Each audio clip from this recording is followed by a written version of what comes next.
Ketika hidup terasa buntu, saatnya kembali ke dalam diri dan percaya pada asumsi panjenengan.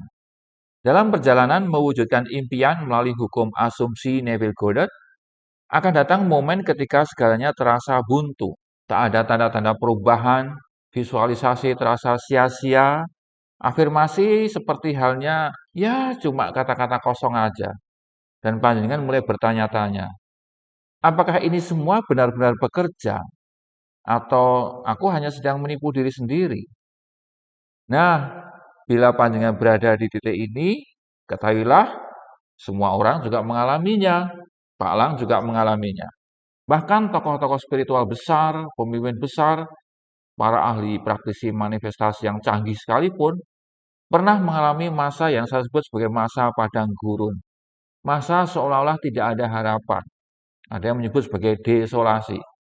Tapi justru di titik itulah keajaiban yang sebenarnya mulai terbentuk. Asalkan jika panjenengan tidak menyerah loh.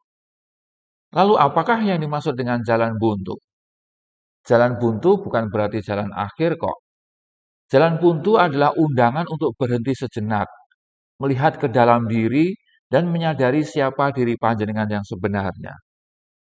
Dalam konteks hukum asumsi Neville Goddard, jalan buntu seringkali adalah saat manifestasi tidak terlihat secara fisik, atau ketika keraguan mulai mendominasi. Bisa juga ketika panjenengan merasa usaha batin panjenengan tidak membuahkan hasil.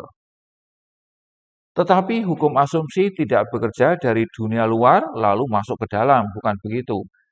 Ia bekerja justru dari dalam diri ke luar. Maka kebuntuan yang panjenengan alami di luar itu sebetulnya hanyalah bayangan dari kebuntuan yang perlu dibuka dari dalam. Dan panjenengan punya kuncinya kok. Nah, kita ikuti nasihat Mas Neville Goddard. Neville Goddard selalu menekankan perasaan adalah doa. Ya, feeling is the secret. Jadi secretnya itu pada perasaan atau feeling itu. Jadi bukan yang panjenengan ucapkan yang menciptakan kenyataan, tetapi apa yang panjenengan yakini diam-diam di dalam kedalaman alam pikiran bawah sadar panjenengan. Nah, dalam hal ini Mas Neville mengatakan, you must make your future dream a perfect fact in order to receive it.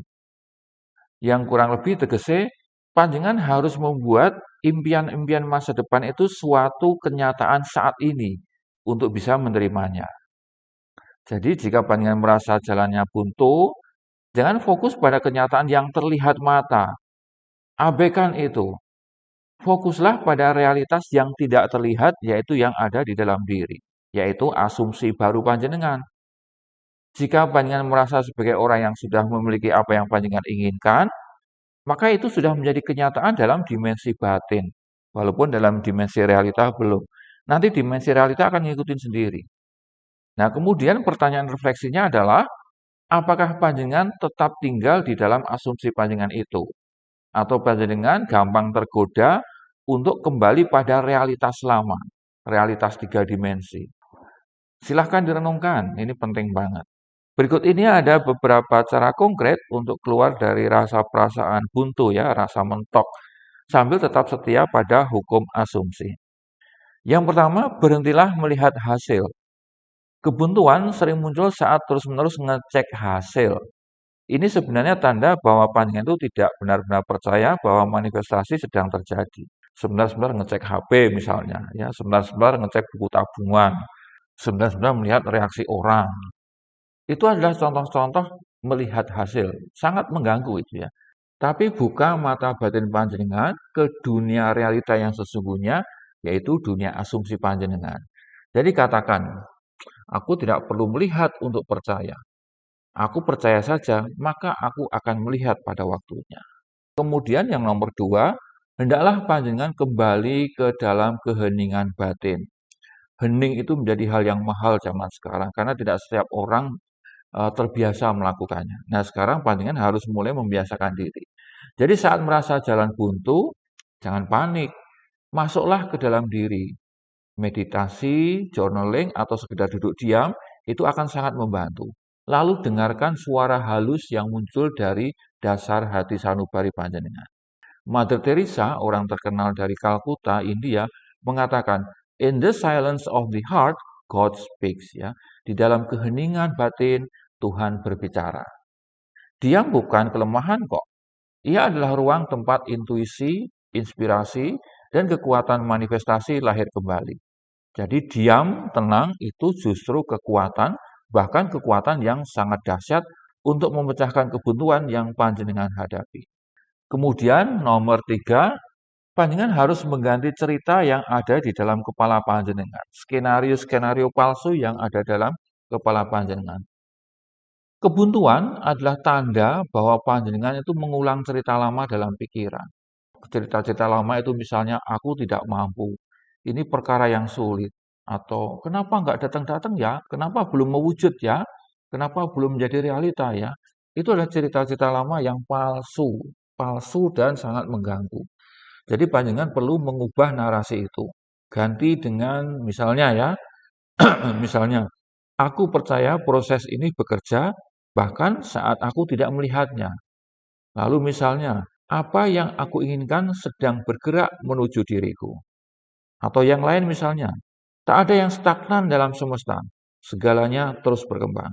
Nah, gunakan kalimat-kalimat seperti itu atau kalimat yang panjenengan modifikasi sendiri ya. Pokoknya intinya panjenengan harus mengganti konsep-konsep yang ada di kepala panjenengan, skenario-skenario yang selama ini menguasai kepala panjenengan. Lalu saat panjenengan menghadapi jalan buntu apapun itu, perlu juga panjenengan merayakan kemajuan-kemajuan yang kecil ya, kemajuan-kemajuan yang mungkin sederhana sekali. Panjenengan mungkin belum melihat manifestasi skala besar, tetapi panjenengan ketika menghadapi hal-hal yang kecil, sederhana, panjenengan harus merayakannya. Apakah panjenengan punya lebih banyak harapan di minggu lalu? Itu adalah tanda-tanda bahwa asumsi baru panjenengan mulai mengakar. Rayakanlah itu. Ya, seorang filsuf Yunani kuno bernama Aesop mengatakan, "Gratitude turn what we have into enough." Ya. Artinya, rasa syukur mengubah apa yang kita punyai menjadi rasa cukup. Nah, syukur di sini bisa dikatakan sebagai jembatan antara rasa perasaan mentok, rasa perasaan menghadapi jalan buntu itu, dengan rasa cukup. Dan perasaan cukup adalah magnet bagi segala kebaikan. Dengarkan itu. Nah, bicara tentang menghadapi jalan buntu, penting juga kiranya kita memahami apa yang disebut tentang divine timing atau waktu ilahi. Salah satu penyebab munculnya rasa-rasa buntu, rasa mentok adalah ekspektasi waktu persedulur. Panjenengan ingin manifestasi panjenengan itu hadir secepat-cepatnya. Kalau bisa jangan minggu depan, tapi sekarang juga. Mau naik gaji sekarang juga. Mau ketemu jodoh sekarang juga. Kalau sakit maunya sembuh sekarang juga. Itu kan? Nah, tapi semesta memiliki kecerdasan yang jauh melampaui logika kita.